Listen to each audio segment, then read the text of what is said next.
ഇന്ന് വളരെ വ്യത്യസ്തമായിട്ടുള്ളൊരു വീഡിയോ ആണ് ഞാൻ ചെയ്യണത്. നിങ്ങൾ വിചാരിക്കും ബൊഗൈൻ മില്ല കമ്പുകളൊക്കെ കഴിഞ്ഞപ്പോൾ ഇത്താത്ത പോരുകോഴികളായിട്ട് ഇറങ്ങിയേക്കാണോ എന്ന് വിചാരിക്കണ്ട. നമ്മുടെ തൊട്ട അയൽവാസിയുടെ വീട്ടിലേ അവർ നടത്തണതാണ്. അതായത് അസീൽ കത്തിക്കാൽ എന്നാണ് അത്ര ഇതിൻ്റെ വിഭാഗത്തിൻ്റെ പേര്.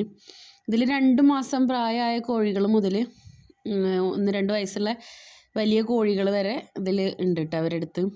ഇത് കച്ചവടത്തിന് വേണ്ടിയിട്ട് തന്നെ അവർ വളർത്തുന്നതാണ്. നല്ല ആരോഗ്യമുള്ള നല്ല കോഴികളാണ് കേട്ടോ. തമിഴ്നാട്ടിലൊക്കെ ഈ പോരുകോഴികൾ എന്നറിയപ്പെടുന്ന വിഭാഗത്തിൽ പെടുന്ന ആ കോഴികളാണ്. ആവശ്യമുള്ളവർക്ക് അവരെ കോൺടാക്റ്റ് ചെയ്യാം കേട്ടോ, നമ്പർ തരാം. അതുപോലെ ഒരു 2 മാസം പ്രായമുള്ള കോഴിക്കുട്ടികളുണ്ട് ഇതിൽ. ഒരു 6 മാസമൊക്കെ ആവണത്ര ഇത് പൂവനാണോ പെടയാണോ എന്ന് അറിയണമെങ്കിൽ. എന്തായാലും നിങ്ങൾക്ക് ഇഷ്ടപ്പെട്ടെങ്കിൽ ലൈക്ക് ചെയ്യുക, കമൻറ്റ് ചെയ്യുക, ഷെയർ ചെയ്യുക. ഒരുപാട് വീഡിയോസ് ചെയ്തിട്ടുണ്ട്, അതൊക്കെ ഒന്ന് കയറി കാണുക. അതുപോലെ ചാനൽ ആദ്യമായിട്ട് കാണുന്നവർ ഒന്ന് സബ്സ്ക്രൈബ് ചെയ്തിട്ട് ബെല്ലൈക്കൺ ഒന്ന് എനേബിൾ ചെയ്യുക കേട്ടോ.